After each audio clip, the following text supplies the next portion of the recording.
Welcome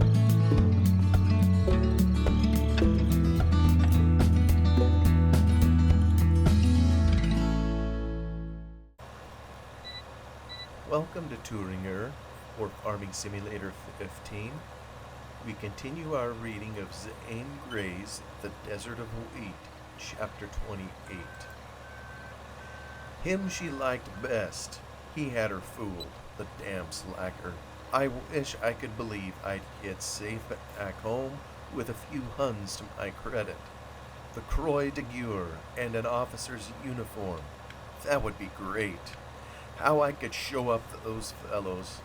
But I'll get killed. As sure as God made little apples, I'll get killed, and she will marry one of the men who would not fight. It was about the middle of a clear morning, still cold, but the sun was shining. Guns were speaking intermittently.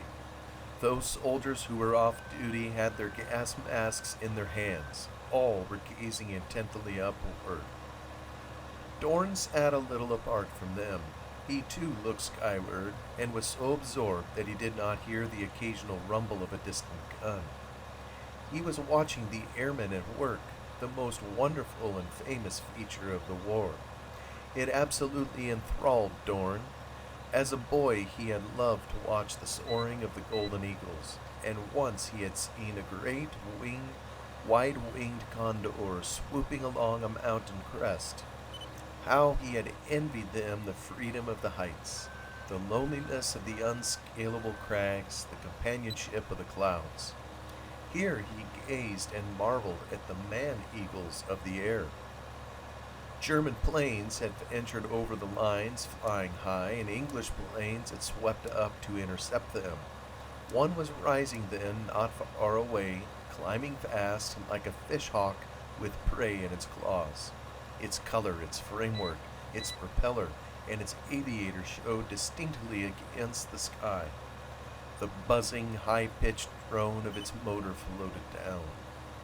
The other aeroplanes far above had lost their semblance to mechanical, man-driven machines. They were now the eagles of the air. They were rising, circling, diving in maneuvers that Dorn knew and pursued. But he could not understand these movements. To him, the air battle looked as if it must have looked to an Indian. Birds of prey in combat. Dorn recalled verses he had learned as a boy, written by a poet who sang of future wars in the air. What he prophesied had come true. Was there not a sage now who could pierce the veil of the future and sing of such a thing as sacred human life? Dorn had his doubts. Poets and dreamers appeared not to be the men who could halt materialism. Strangely then, as Dorn gazed bitterly up at these fierce flyers who fought in the heavens, he remembered the story of the 3 wise men and of Bethlehem. Was it only a story? Where on this sunny spring morning was Christ and the love of man for man? At that moment, one of the forward aeroplanes, which was drifting back over the enemy lines, lost its singular grace of slow, sweeping movement. It poised in the air. It changed shape. It pitched as if from wave to wave of wind. A faint puff of smoke showed. Tiny specks, visible to Dorn's powerful eyes, seemed to detach themselves and fall, to be followed by the plane itself in sheer downward descent. Dorn leaped to his feet. What a thrilling and terrible sight! His comrades stood bareheaded, red faces uplifted, open-mouthed and wild with excitement, not daring to disobey orders and yell at the top of their lungs. Dorn felt strong above the softened wonder and thought of a moment back, a tingling, pulsating wave of gushing blood go over him. Like his comrades, he began to wave his arms and stamp and bite his tongue. Swiftly, the doomed plane swept down out of sight. Gone. At that instant, something which had seemed like a bird must have become a broken mass. The other planes drifted eastward. Dorn gasped and broke the spell on him. He was hot and wet with sweat, quivering with a frenzy. How many thousand soldiers of the Allies had seen that downward flight of the bush? Dorn pitied the destroyed airman, hated himself, and had all the fury of savage joy that had been in his comrades. Dorn, relieved from guard and firing post, rushed back to the dugout. He needed the dark of that dugout. He crawled in and, searching out the remotest, blackest corner, hidden from all human eyes, and especially his own, he lay there clammy and wet all over, with an icy, sickening rend like a wound in the pit of his stomach. He shut his eyes, but that did not shut out what he saw. So help me God, he whispered to himself. 6 endless months had gone to the preparation of a deed that had taken 1 second. That transformed him. His life on earth, his spirit in the beyond, could never be now what they might have been. And he sobbed through grinding teeth as he felt the disintegrating, agonizing, irremediable forces at work on his body, mind, and soul. He had blown out the brains of his first German. Fires of hell in 2 long lines bordering a barren, ghastly, hazy strip of land burst forth from the earth. From holes where men hid poured thunder of guns and stream of smoke and screeching of iron. That worthless strip of land, barring deadly foes, shook as with repeated earthquakes. Huge spouts of black and yellow earth lifted, fountain-like, to the dull, heavy bursts of shells. Pound and jar, whistle and whine, a long, broken rumble, and the rattling concatenation of quick shots like metallic cries, exploding hailstorm of iron in the air, a desert over which thousands of puffs of smoke shot up and swelled and drifted, the sliding crash far away, the sibilant hiss swift overhead. Boom! Wee-oo from the east. Boom! Wee-oo from the west. At sunset, there was no let-up. The night was all the more hideous. Along the horizon flashed up the hot sheets of lightning that were not of a summer storm. Angry, lurid red, these upflung blazes and flames illumined the murky sky, showing in the fitful and flickering intervals wagons driving toward the front and patrols of soldiers running toward some point, and great upheavals of earth spread high. This heavy cannonading died away in the middle of the night until an hour before dawn, when it began again with redoubled fury and lasted until daybreak. Dawn came reluctantly, Dorn thought. He was glad. It meant a charge. Another night of that hellish shrieking and bursting of shells would kill his mind, if not his body. He stood on guard at a fighting post. Corporal Owens lay at his feet, wounded slightly. He would not retire. As the cannon ceased, he went to sleep. Roger stood close on one side, Dixon on the other. The squad had lived through that awful night. Soldiers were bringing food and drink to them. All appeared grimly gay. Dorn was not gay, but he knew this was the day he would laugh in the teeth of death. A slumberous, slow heat burned deep in him like a covered fire, fierce and hot at heart, awaiting the wind. Watching the air, he did not voluntarily move a muscle, yet all his body twitched like that of the trained athlete, strained to leap into the great race of his life. An officer came hurrying through. The talking hushed. Men on guard, backs to the trench, never moved their eyes from the forbidden land in front. The officer spoke. "Look for a charge." Reserves were close behind. He gave his orders and passed on. Then an Allied gun opened up with a boom. The shell moaned on over. Dorn saw where it burst, sending smoke and earth aloft.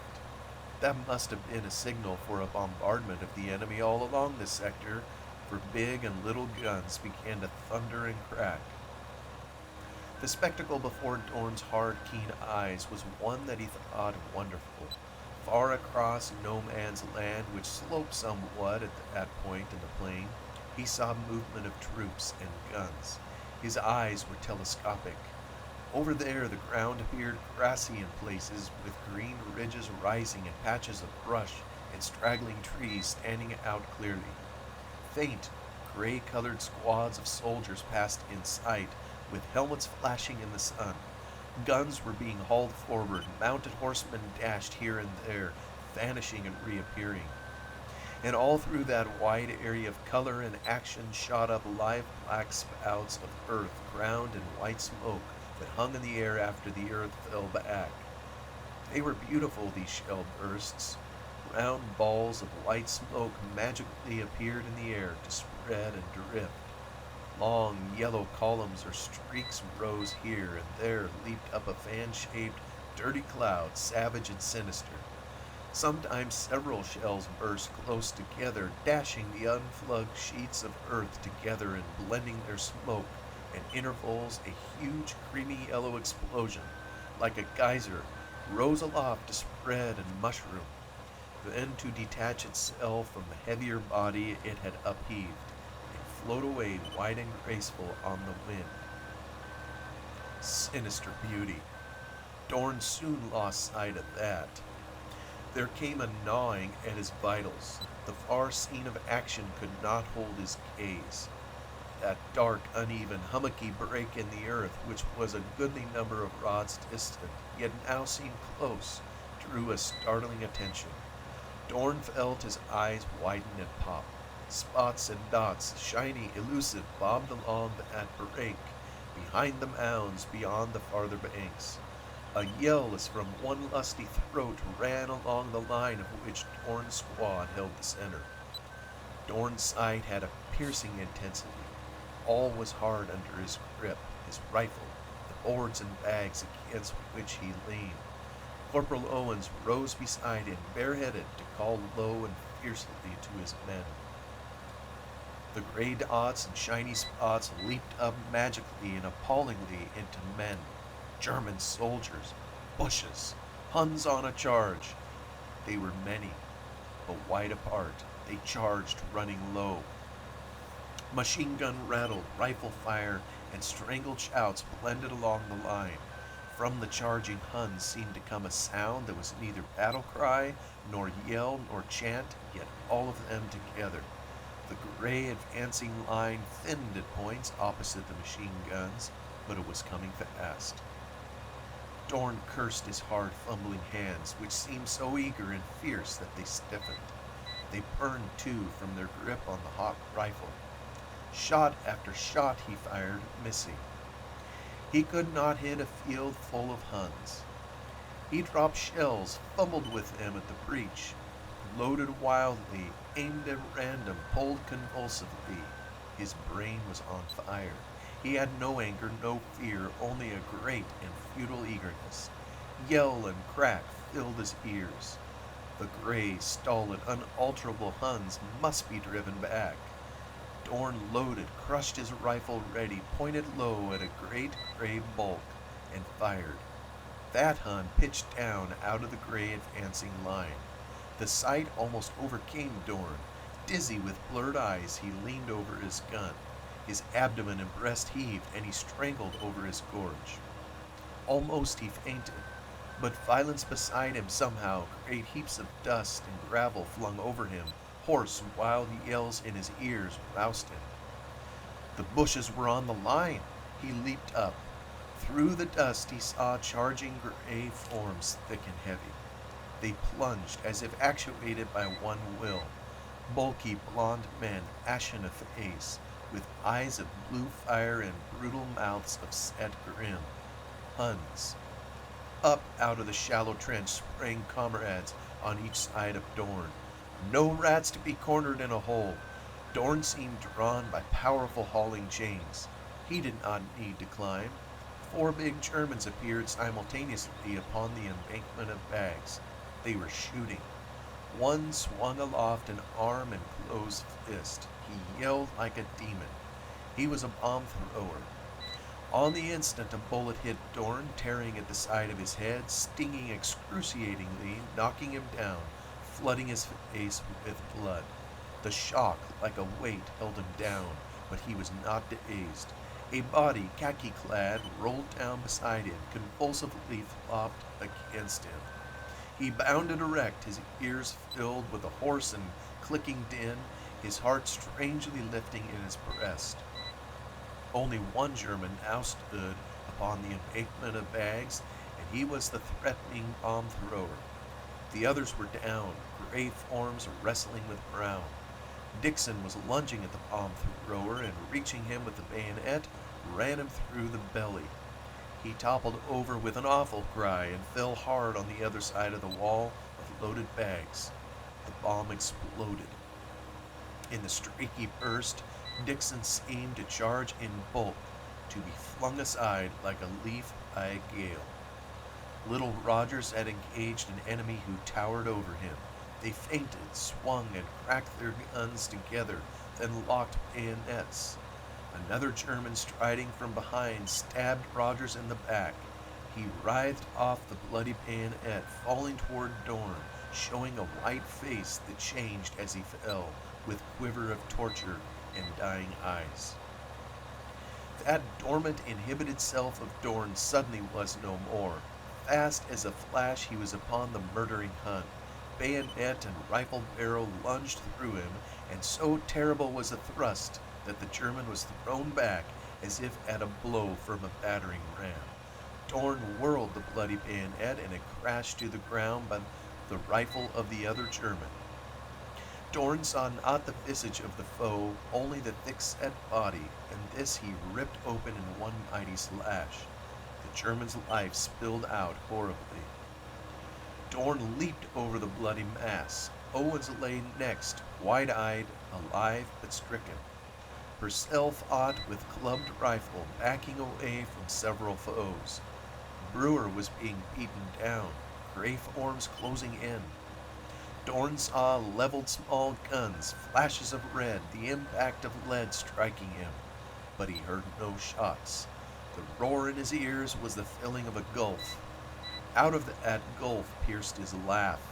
Gray forms, guns, bullets, bayonets, death.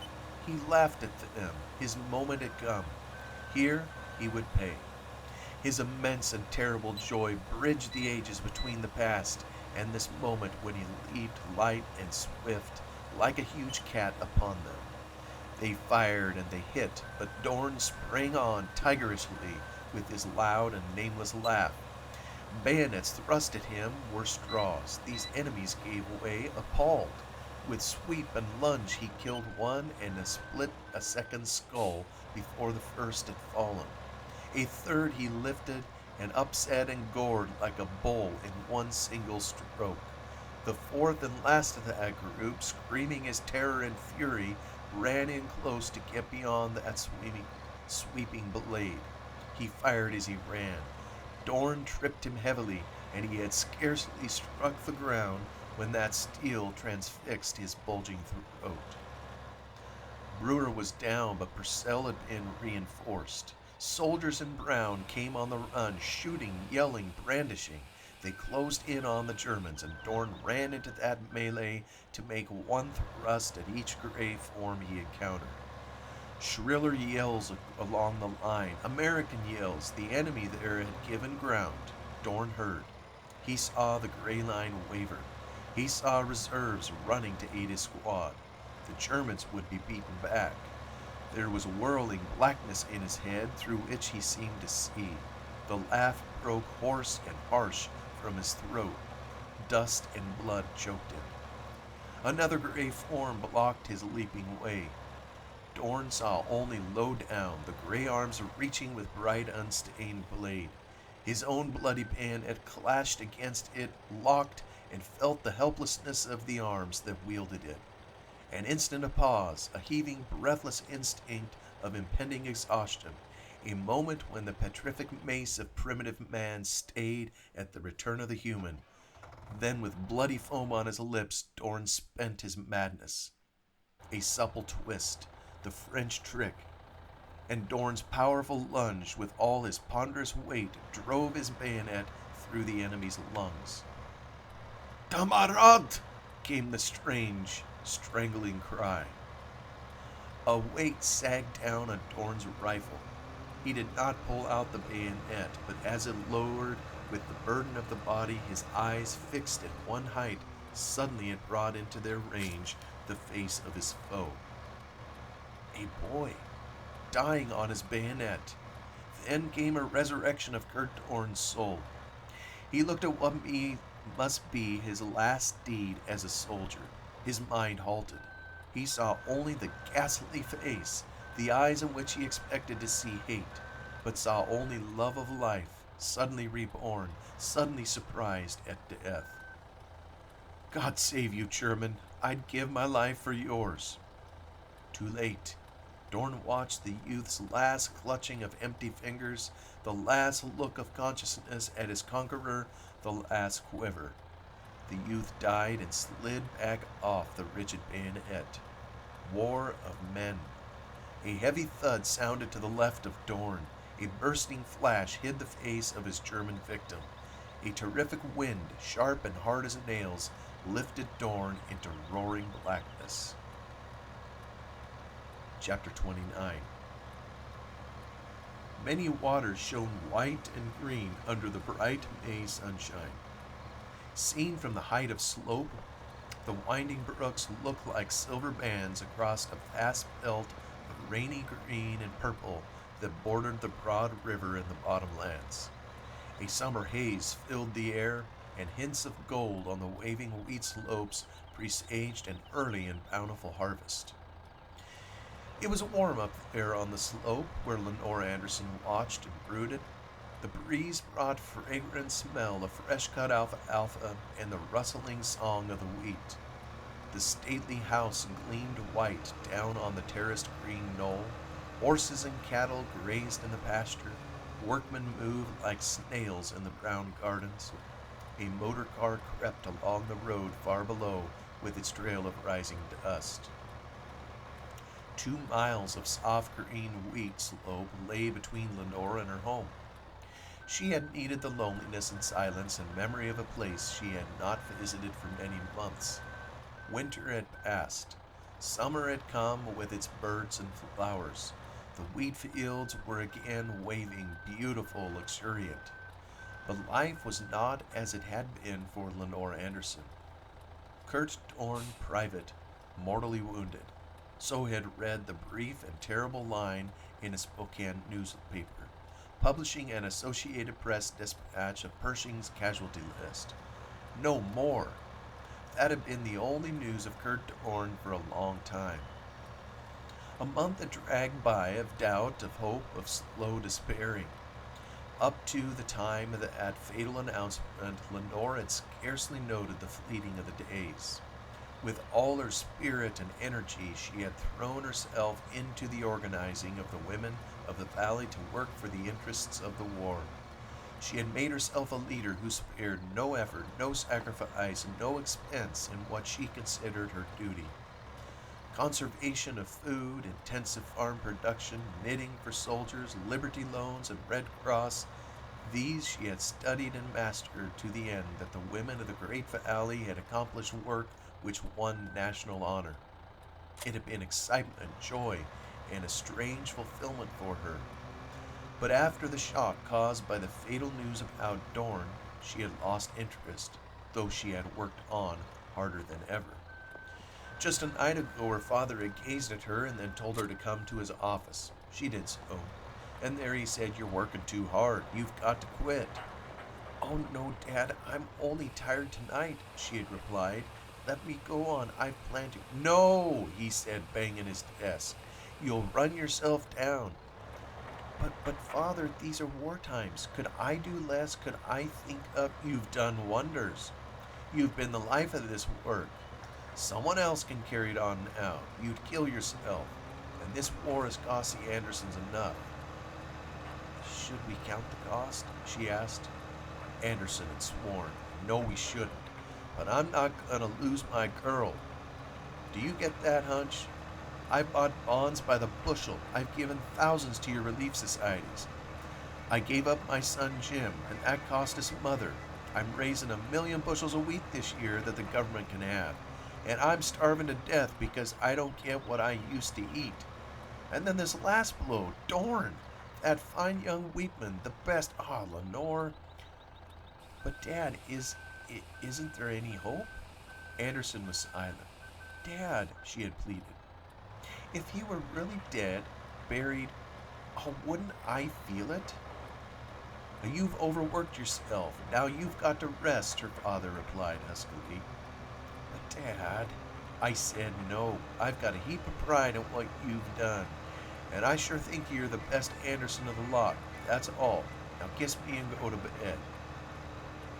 That explained how Lenore came to be alone, high up on the vast wheat slope, watching and feeling, with no more work to do. The slow climb there had proved to her how much she needed rest. But work even under strain or pain would have been preferable to endless hours to think, to remember, to fight despair. Mortally wounded, she whispered the tragic phrase. When? Where? How had her lover been mortally wounded? That meant death. But no other word had come, and no spiritual realization of death abided in her soul.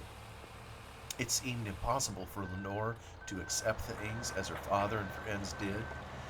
Nevertheless, equally impossible was it not to be influenced by their practical minds. Because of her nervousness, of her overstrain, she had lost a good deal of her mental poise, and she divined that the only help for that was certainty of Dorn's fate. She could bear the shock if only she could know positively, and leaning her face in her hands, with the warm wind blowing her hair and bringing the rustle of wheat, she prayed for divination. No answer. Absolutely no mystic consciousness of death, of an end to her love here on earth. Instead of that, breathed a strong physical presence of life all about her, in the swelling, waving slopes of wheat, in the beautiful butterflies, in the singing birds low down, and the soaring eagles high above. Life beating and surging in her heart, her veins unquenchable and indomitable. It gave the lie to her morbidness, but it seemed only a physical state. How could she find any tangible hold on realities? She lifted her face to the lonely sky, and her hands pressed to her breast where the deep ache throbbed heavily. It's not that I can't give him up, she whispered, as if impelled to speak. I can't. I have given him up. It's this torture of suspense. Oh, not to know. But if that newspaper had claimed him one of the killed, I'd not believe. So Lenore trusted more to the mystic whisper of her woman's soul than to all the unproven outward things. Still trust as she might, the voice of the world dinned in her ears, and between the two she was on the rack. Loss of Jim, loss of her mother, what unfilled gulfs in her heart. She was the one who loved only few, but these deeply.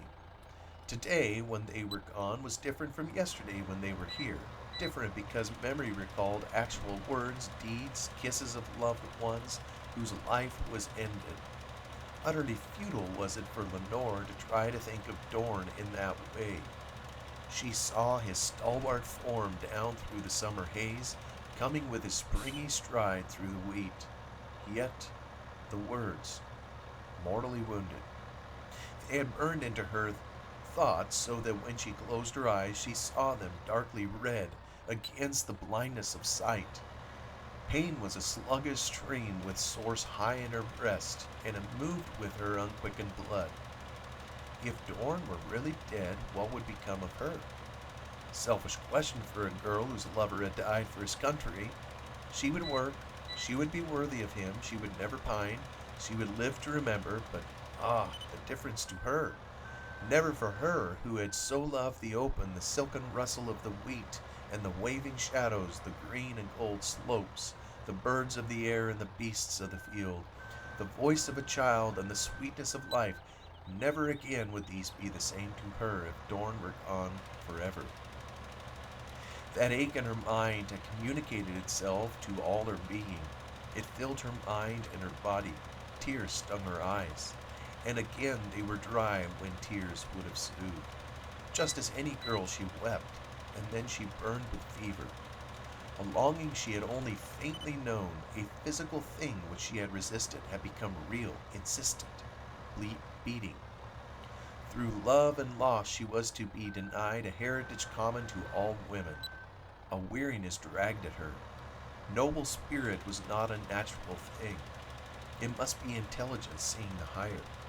But to be human was to love life, to hate death, to faint under loss, to throb and pant with heavy sighs, to lie sleepless in the long dark night, to shrink with unutterable sadness at the wan light of dawn, to follow duty with a laggard sense, to feel the slow ebb of vitality and not to care, to suffer with a breaking heart.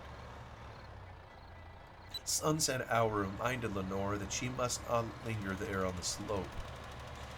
So, following the grass-grown lane between the sections of wheat, she wended a reluctant way homeward. Twilight was falling when she reached the yard. The cooling air was full of a fragrance of flowers freshly watered. Kathleen appeared on the path, evidently waiting for her. The girl was growing tall. Lenore remembered with a pang that her full mind had left little time for her to be a mother to this sister. Kathleen came running, excited and wide-eyed. "Lenore, I thought you'd never come," she said. "I know something, only Dad told me not to tell you." "And don't," replied Lenore with a little start. "But I'd never keep it," burst out Kathleen breathlessly. "Dad's going to New York." Lenore's heart contracted. She did not know how she felt. Somehow it was momentous news. "New York? What for?" she asked. "He says it's about wheat, but he can't fool me. He told me not to mention it to you." The girl was keen. She wanted to prepare Lenore, yet did not mean to confide her own suppositions. Lenore checked a rush of curiosity. They went into the house. Lenore hurried to change her outing clothes and boots and then went down to supper. Rose sat at the table, but her father had not yet come in. Lenore called to him. He answered and presently came tramping into the dining room, blustering and cheerful. Not for many months had Lenore given her father such close scrutiny as she did then. He was not natural and he baffled her. A fleeting, vague hope that she had denied lodgment in her mind seemed to have indeed been wild and unfounded. But the very fact that her father was for once unfathomable made this situation remarkable. All through the meal Lenore trembled, and she had to force herself to eat. "Lenore, I'd like to see you," said her father at last, as he laid down his napkin and rose. Almost he convinced her then that nothing was amiss or different, and he would have done so if he had not been too clever, too natural. She rose to follow, catching Kathleen's whisper. "Don't let him put it over on you now." Anderson lighted a big cigar, as always after supper, but to Lenore's delicate sensitiveness he seemed to be too long about it. "Lenore, I'm taking a run to New York. Leave tonight at 8. And I want you to sort of manage while I'm gone. Here's some jobs I want the men to do, all noted down here, and you'll answer letters, phone calls, and all that. Not much work, you know, but you'll have to hang around. Something important might turn up." "Yes, Dad, I'll be glad to," she replied. Why this sudden trip?" Anderson turned away a little and ran his hand over the papers on his desk. Did she only imagine that his hand shook a little? "Wheat deals, I reckon, mostly," he said.